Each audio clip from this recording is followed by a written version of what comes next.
Okay, so we're in chapter 6. As we said yesterday, with chapter 5, we ended the discussion in describing the godly soul. Right? We had 4 chapters doing that, chapter 2, 3, 4, and 5. Chapter 2, in one word, is actually 3 letters. Chapter 2, the first thing we said about the godly soul, DNA. It's godly DNA.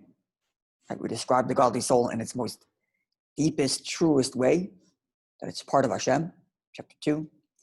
Chapter 3, we talked about, and that part of chapter 2 is the same for everybody, right? Because everybody has the same godly soul, right? Just like your body has the same DNA, it doesn't matter what part of the body. Then we had chapter 3, which described the godly soul's personality, right? Which is made up of 2 parts: the mind and the heart, intelligence and emotions. And we explained over there at length how emotions are created by intelligence, right? By an idea, and then understanding the idea, and then connecting with the idea, right? Bin Adat. Yes, remember this? Chapter 4, we talked about the animal soul's clothing, the godly soul's clothing, which is what? 3 things of the clothing.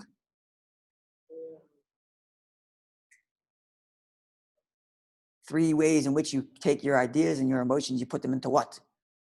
Because like clothing, you put them into your thoughts, your speech, and your action. Right? Thought, speech, action, those are the clothing. Because you take all of your feelings and you put them into thoughts, and you put them into words, you put them into action. And we're talking about the godly soul, then the thought, speech, and action is the thought, speech, and action of Torah and mitzvahs. Right? These thought, speech, and action of Torah and mitzvahs, even though it's only clothing for the soul, it's only the way in which the soul puts its love and fear into good use by speaking the words of Torah or acting. But from Hashem's perspective, where do you really connect to Hashem? In the love and fear, in the emotions, or in the action? In the action, because this is what Hashem wants. And by doing the mitzvah, it's like giving Hashem a hug. Speaking the words of Torah is like giving Hashem a kiss. Like you have all these feelings for Hashem, and now you have to express it in a way that you can connect to Hashem. And how do you do that? Through mitzvahs, because that's where Hashem put himself. Hashem put himself into mitzvahs. Correct? Then in chapter 5, we talked about the godly soul's food. What's the godly soul's food? Mitzvah is the clothing, because you do mitzvahs, you put yourself into mitzvahs. Where what goes into you? The study of Torah. When you understand Torah, the ideas of Torah, which is God's ideas, God's wisdom, God's desire, God's wants, where does it go? It goes inside of you. And when you're busy studying Torah, you are inside of it. Right? So your connection to Hashem is very deep when you're understanding Torah. Because Hashem's ideas, which is one with him, one with Hashem himself, go into you. So you become one with Hashem because godliness goes into your mind. And while you're studying, you're going into the godly ideas by studying them. Right? And like food, when you eat it, it becomes part of your physical body. So when you understand Torah, it becomes part of your mind. It becomes part of the way you think. It becomes part of who you are. Clear? So chapter 2, godly soul's DNA, it's a part of Hashem. Chapter 3, the godly soul's personality, mind, heart. Chapter 4, the godly soul's clothing, thought, speech, and action of Torah and mitzvahs. And chapter 5, is Torah study itself as the food that the godly soul eats, because it takes the ideas of Torah into it. Clear? Clear? So this would all be very nice if all we had was a godly soul. Then that's what we'd be doing all day. We'd be understanding Hashem, loving Hashem, and then fearing Hashem, and then taking that love and fear and putting it into Torah study and putting it into mitzvahs. That would be wonderful. But as we learned in chapter 1, we have another part of us known as not the godly soul, but the animal soul. And the animal soul also has its own desires, its own ideas. Sorry? It has its own clothing. It has all the things that the godly soul has. Same thing on the animal soul side. The godly soul is all about Hashem, and the animal soul is all about me, myself. What do I want? So it's going to have ideas, but it's all ideas about what I want. It's going to have feelings, But all feelings about what I want. It's going to have thought, speech, and action, but thought, speech, and action all about what I want. So that's what we're going to explain now in the next few chapters. Clear? Okay, so let's see inside chapter 6. Perek Now, this is a pasuk which says that God made this opposite to that. What does that mean, this opposite to that? So explains the Tanya. Just like the godly soul has 10 parts of the neshama, right? 10 parts of its neshama divided into 2. 3 of the intelligence, chach bin adat, and 7 of the emotions, of the midas, right? 3 of the mind and 7 of the heart, 7 emotions. Remember this? So likewise, and these 10 parts, the intelligence and the emotion, go into, they put on the clothes of shloisha lavoshim kodeshim, of the 3 holy clothing. What's the 3 holy clothing that it puts its emotions into? Thoughts of Torah, words of prayer, and actions of mitzvahs. That's what the godly soul does. So the animal soul is the same thing. It has ideas, it has feelings, and it puts those feelings into thought, speech, and action. But instead of the ideas, feelings, thought, speech, and action being for God, it's ideas, feelings, thought, speech, and action for itself, for me. So too, ha-nefesh, the sitra achra, the nefesh, the soul which comes from the other side, not holy side, not the godly side, which comes from a level called klipat noga. I'm not going to explain it right now because later in the chapter, and later next chapter, he's going to explain what klipat noga is. But it's a level of klippa. We're going to learn soon that there are 2 levels of klippa. One is worse than the other. So there's a lower level and a higher level of klippa. And the nefesh bahamit, the animal soul of the Jew, comes from the higher level of klippa. We're going to explain what that is later, okay? But just to know, it's called klipat noga. No. So a non-Jewish animal soul comes from the lower level of klippa. And the Jewish animal soul comes from the high level of klippa. We're going to explain it also soon.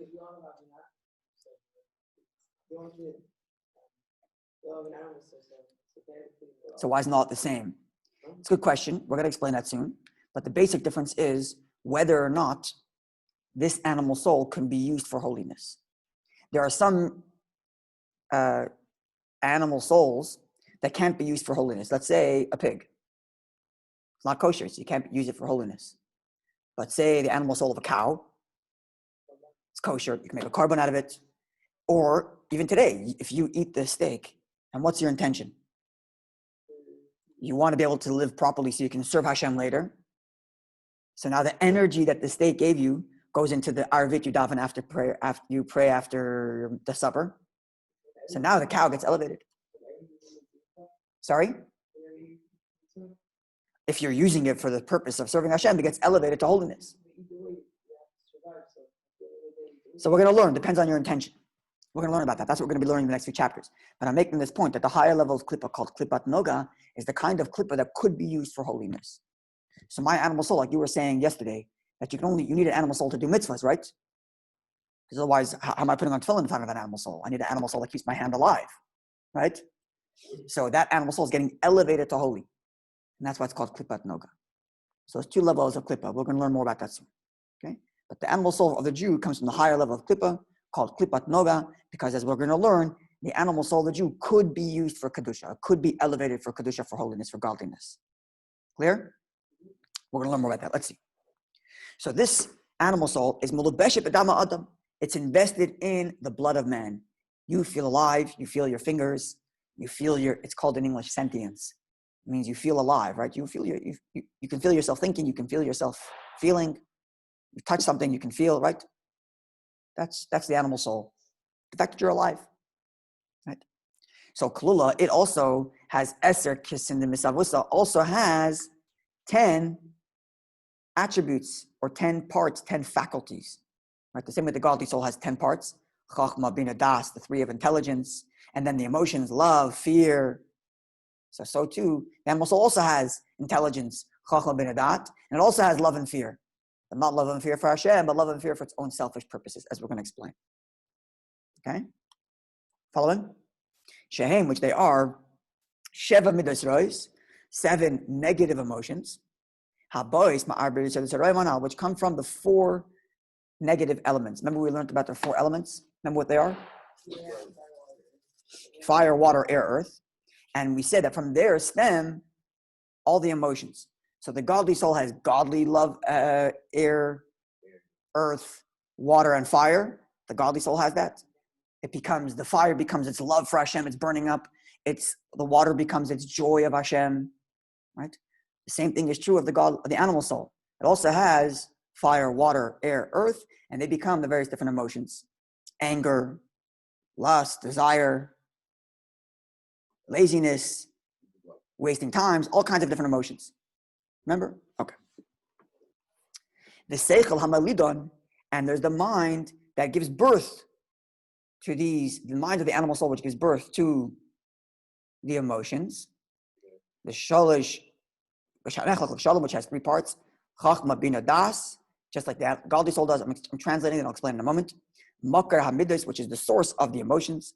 Ki hamidus because the emotions come in according to the mind. So I want to explain something that he's saying, even though he doesn't say it clearly. But if you look closely at the words of Tanya, the way he describes the relationship between emotions and intelligence, the way he explains the connection between the heart and the mind is different in the godly soul and the animal soul. It's true, right? The godly soul has a mind and understands godly ideas, and it has emotions. It loves godly ideas or it fears godly things, right? Love and fear of Hashem. The animal soul also has ideas about the world, and it also has love and fear. It loves to eat, and it's afraid of falling off a cliff. Yeah? Okay. But there's a big difference between the way the emotions are made in the godly soul versus the emotions are made in the animal soul. In order to explain that, it's important to explain what's the difference between my understanding and my emotions. What's the big difference?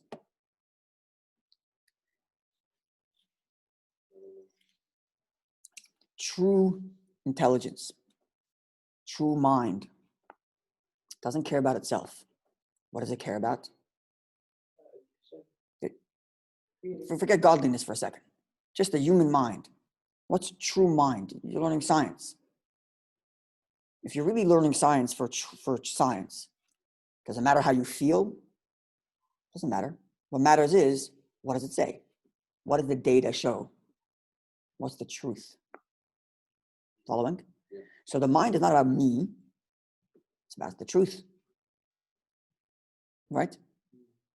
What's the data show? Right? Sometimes a scientist might be studying and analyzing data and find out that the conclusion is exactly the opposite of what he was hoping for. And if he's an honest scientist, what's he going to do? Say the truth. Doesn't matter how I feel about it. I was wrong.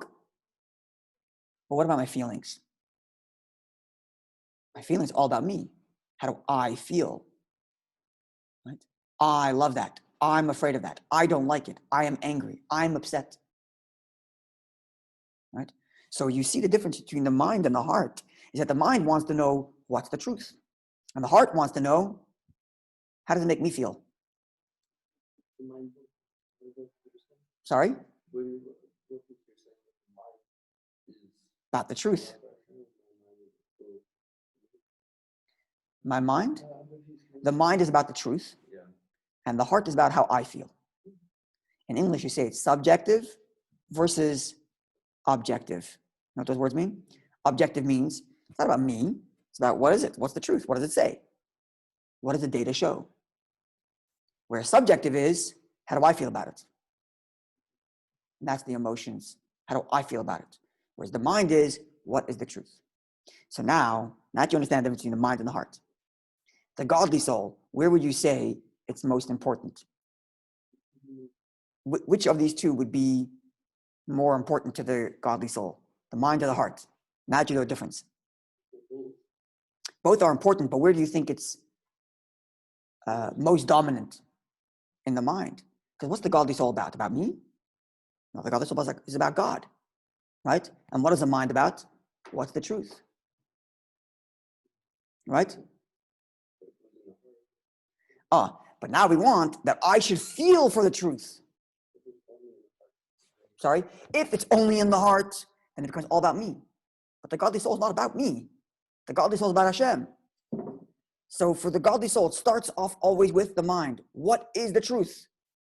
And only after I know what the truth is, then we're going to go to the heart and say, here, this is how you should feel for the truth. Right? But on the animal soul, how does it work? What's the animal soul's focus? Me. So what does it start off with? How do I feel? So what is the mind for in the animal soul? In the animal soul. If the animal soul is all about me, then forget intelligence. Just stick with what I want. The mind is there to tell you what you want. Exactly. So if it's the godly soul, then the mind says, what's the truth? And then the mind tells the heart, you know something? The truth is that Hashem is the only thing that you should care about. And that's what I'm going to want. But the animal soul doesn't start off with, what's the truth? The animal starts off with, what's good for me?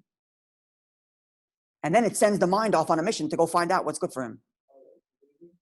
Or like, this steak is good and that one's not good. Like what? Like a baby. Starts off with me. Me, give me, feed me, change me, put me to sleep, wake me up, pick me up, help scratch my back, make me stop crying. I don't know. Give me toys. It's all me. Right? And the mind of the animal soul is not to discover the truth. The mind of the animal soul is to discover what is going to make me feel best. Following? So in the godly soul, it starts off with the mind. What's the truth? Oh, Hashem is the truth. Now I'm going to feel for Hashem. In the animal soul, it's the exact opposite. It starts off with, what do I want? Okay, now let's send the mind to find out what's best for me. But it starts off with how I feel, how I want. Clear? And that's why, when it comes to the godly soul, he says that the mind makes the emotions. Because when you discover the truth of Hashem, that makes you feel for Hashem. But when it comes to the animal soul, it doesn't say that. The animal soul, he says, look, you have emotions. As an animal soul, you have things you want and you have things you're afraid of. You're afraid of lions eating you up, you're afraid of falling off a cliff, and you love eating. Right? You love playing sports. Right? But then, these emotions are going to be based on what the mind says is a good thing. And this is where he gives that example. A child loves things that have no little value. Remember we used the example of the car? Remember this example? What's the difference between a child and an adult? A child cries over a blue car and not a red car. And an adult cries over a blue car and not a red car. What's the difference? $50,000. So what changed? Both the child and the adult here are crying about what makes them feel good. What's the difference? The child only understands the value of $2 cars. That's what he's crying about. And the adult understands the value of $50,000 cars, and that's what he's crying about. But both of these people are starting off with, what do I feel? If this adult, not the child, because we can't expect the child to do this, but if this adult would stop thinking about what I feel and would start thinking about what is the truth, do you think you start crying about the car?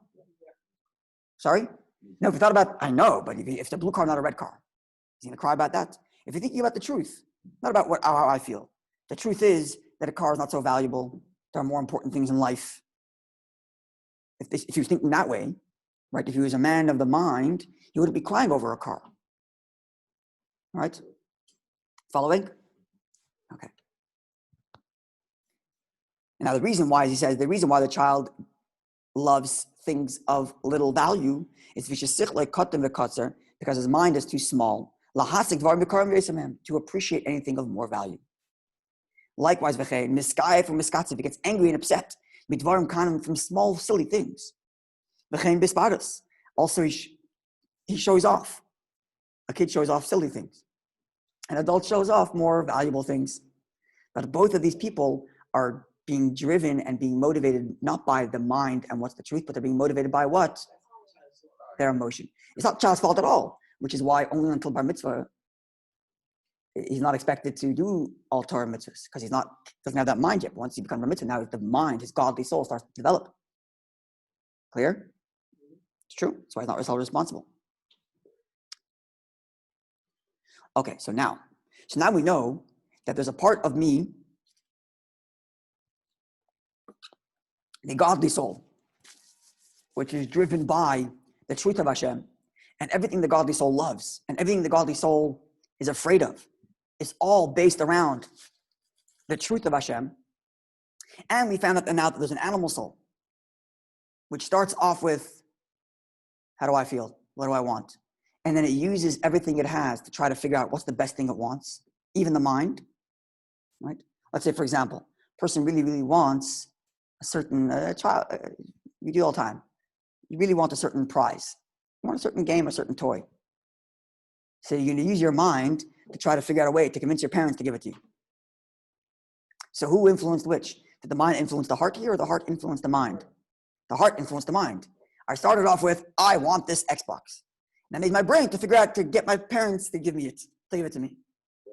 So the mind, what? Did I get it in the end? No, I never got an Xbox. No. Joking. Making a point though, right? Sorry? When I was a kid? No, it was Game Boys. Yeah. Sorry? No, I'm just making the point of how the feeling operates. Whether you get it or not is not important. That's a separate point. The point is that this person is being driven first by the emotion, and then he's telling the brain to figure out how to get what he wants. But the godly soul doesn't do that. The godly starts off with, what's the truth? What's the most important thing in life? The most important thing is Hashem. Then he starts to feel for Hashem. That's true, and you should, because otherwise you won't be able to focus, right? You should learn what you want. That's true, because you have an animal soul. You're not so purely intelligence. You're not purely godly soul. If you were purely godly soul, it wouldn't matter what you're learning, right? But because you have an animal soul, so you have to find, what are the things that talk to me? What are the things I like to learn? And then you can learn those. You're learning what you want to do in your life. Yes, but even so, why does a person want a job? So he can get money and go on vacation. So it all comes from the heart. Right? I enjoy vacations. So because I enjoy vacations, I need money. So in order to get money, I'm going to go get a job. That's how people do think. I don't know if that's how you're supposed to think, but that's how people think. Right? The godly soul says, what do I need a job for? What do I need money for? Oh, to serve Hashem, I need money? Okay, fine, so I'll go get money. That's why I'm going to get a job. I'm going to get a job because I need to have a family, I need to serve Hashem, and I need to provide for my family so my kids can have tefillin, my kids can have bar mitzvah, my kids can have Jewish education. That's why I'm going to work. Right? So both the person who's thinking about his godly soul or the person who's dealing with his animal soul are both going to work. The question is, why and how? Am I going to work because I love vacations? Or am I going to work because Hashem needs me to raise a family? And Hashem So it's a bit of both, because we have both. We have both a godly soul and an animal soul, right? There's very few people in the whole world that are purely only animal soul or purely only godly soul. Unless you're like a tzaddik on the highest level, you have only godly soul, or you're a rasha on the lowest level, you have only animal soul. Most people are a mix of both. Sometimes you feel motivated by your godly soul. What does Hashem want? And sometimes you feel motivated by your animal soul. What do I want? Right? That's the way life is, right? But now we're describing the animal soul.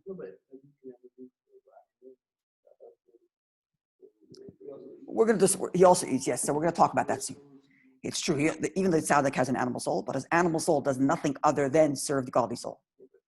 Right? So it's true. And a rasha also has a godly soul, but the godly soul isn't serving the animal soul. Right? But most people are somewhere in the middle. Sometimes you feel motivated by your godly soul and sometimes by your animal soul. Right? That's the way we mostly feel. Right? And certain days this way, certain days that way. And sometimes within one day. Sometimes within 1 hour. Sometimes within 5 minutes. You switch from this one to this one.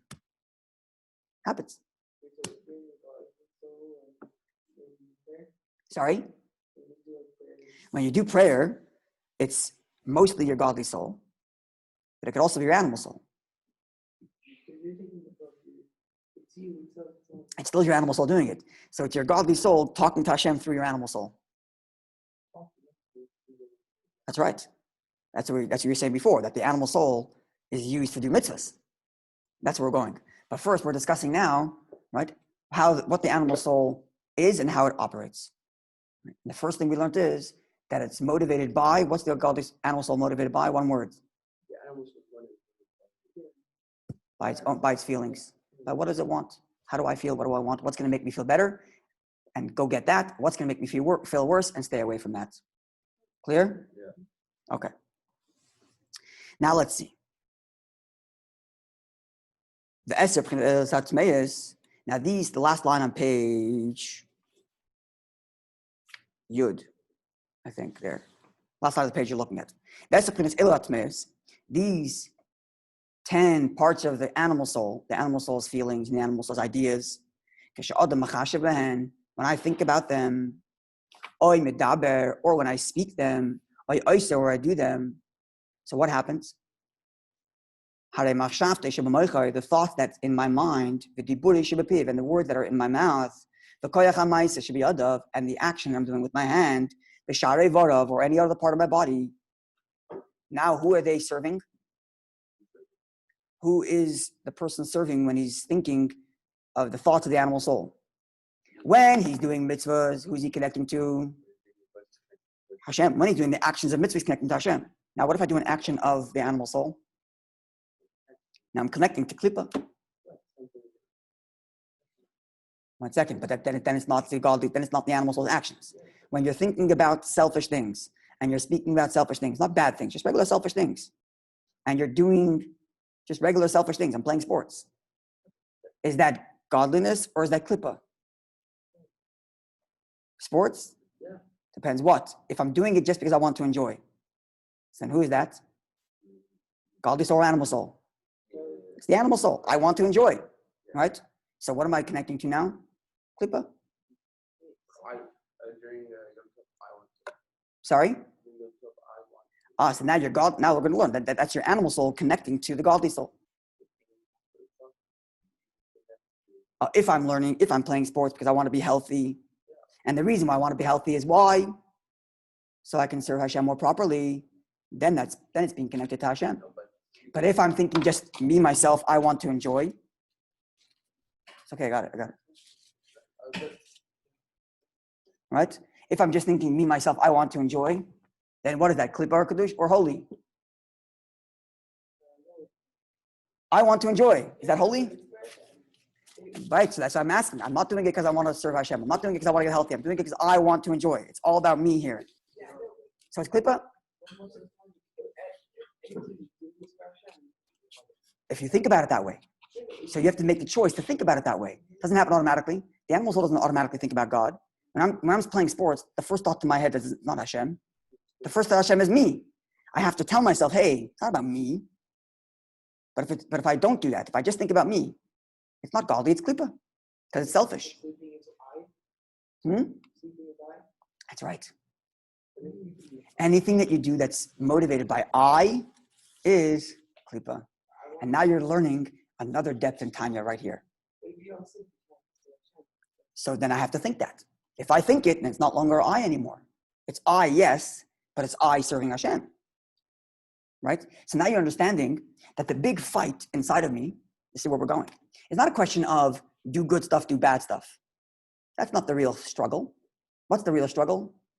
Between being selfish or being godly. That's the big question. And every single thing I do, I can ask that question. Am I eating?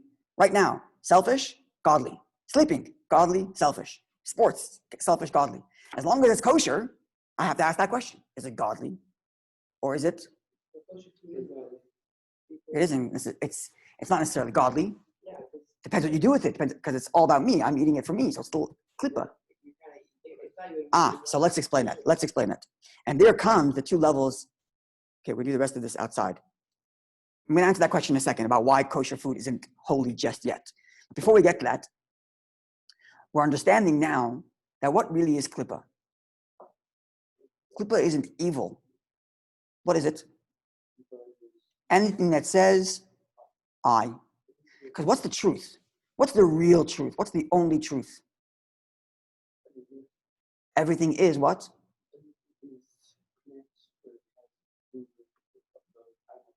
What's the truth? The only truth of life? Hashem? Why does this exist? What?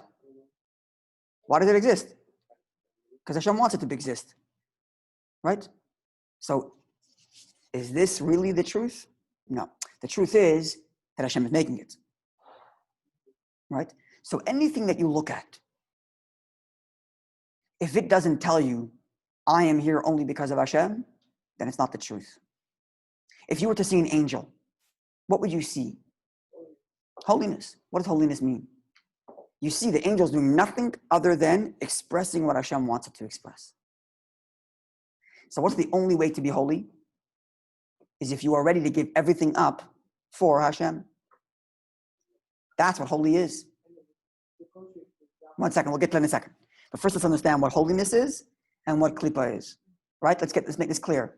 Again, something which is holy, something which is kedusha, is something which is giving up everything just for what? Hashem. An angel's like that already. It doesn't have any ideas of its own. Right? An angel only does what Hashem wants it to do. Right? So that's why it's holy. A Jew is also holy. How is a Jew holy? Because every Jew is capable of giving up everything for Hashem. Do you know when and how? Yom Kippur, maybe it's like that. But think of a time, it's a radical, crazy time, and we hope it never happens to me and you ever. Sorry?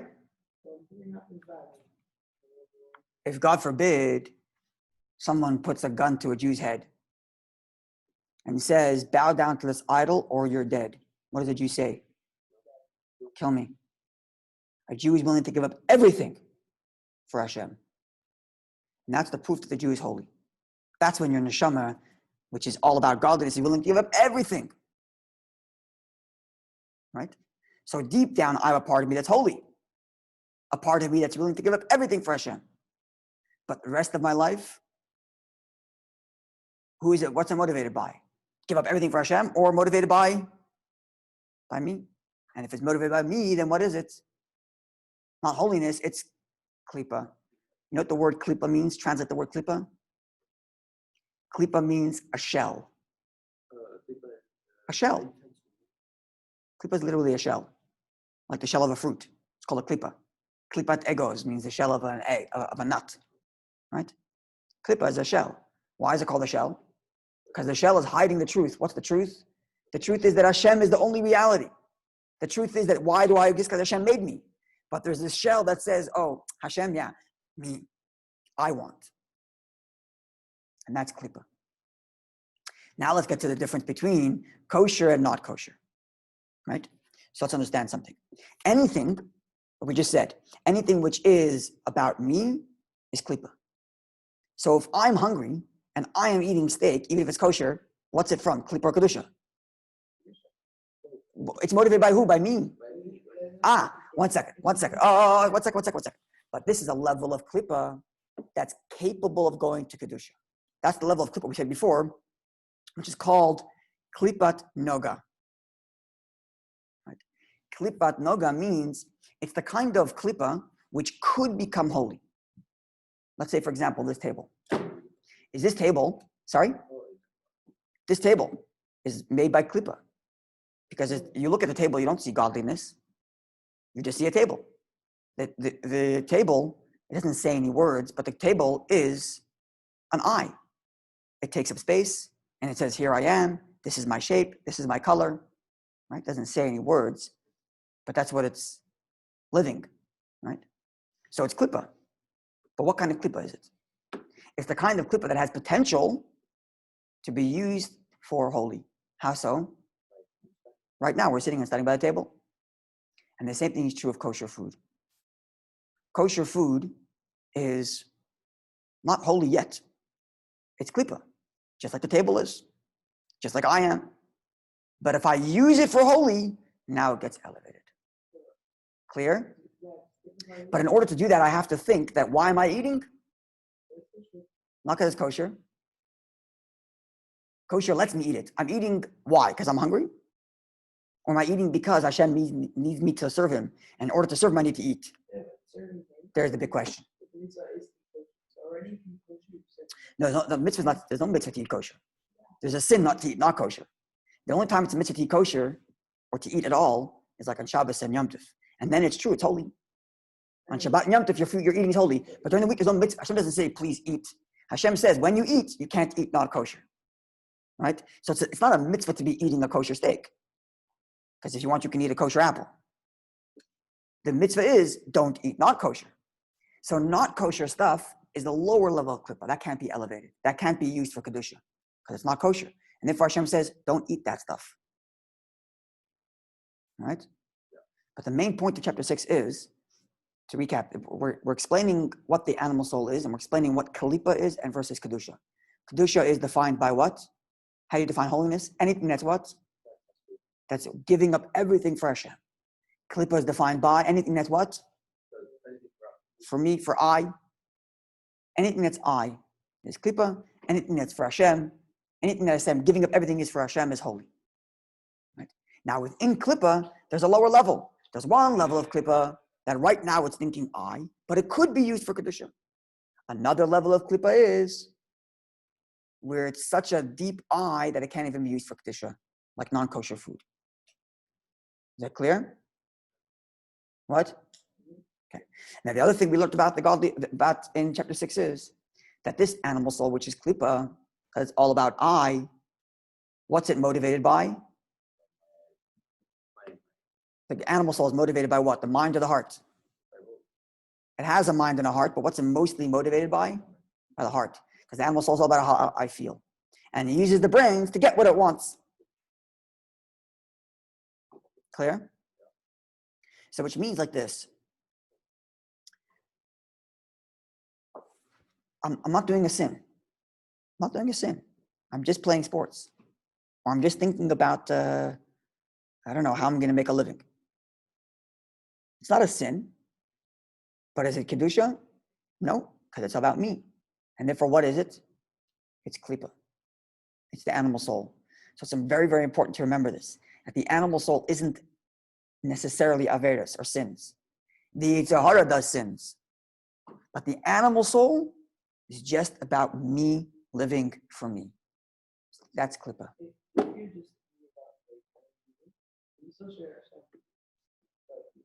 That's correct. That's correct. So I said, most people live in the middle of two things. But I'm just explaining the extremes. The extreme, if we're just pure godly soul, is nothing me, just godly. If it's just pure animal soul, it's nothing godly, it's just me. Most people live in the middle of these two, right? That's what we're trying to explain in this book.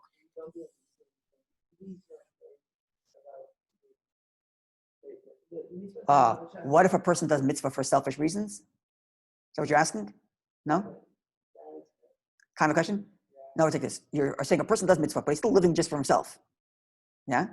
So actually, Alter was going to explain in a much later chapter that if a person does mitzvah just for himself, it's the mitzvah is godly. Like we learned in chapter 4, a mitzvah is Hashem's want, and therefore it's godly. But this godly is trapped in klippa. Because it's trapped in your selfishness. And you have to do tshuva for that. Imagine that. A person has to do tshuva for the mitzvahs that he did for selfish reasons.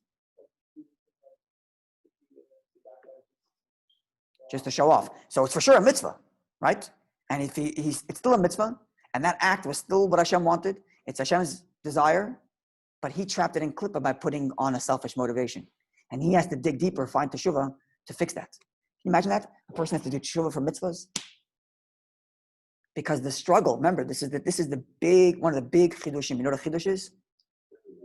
A big new way of thinking that Tanya brings is that the struggle inside of me is not between evil and good, between mitzvahs and averas.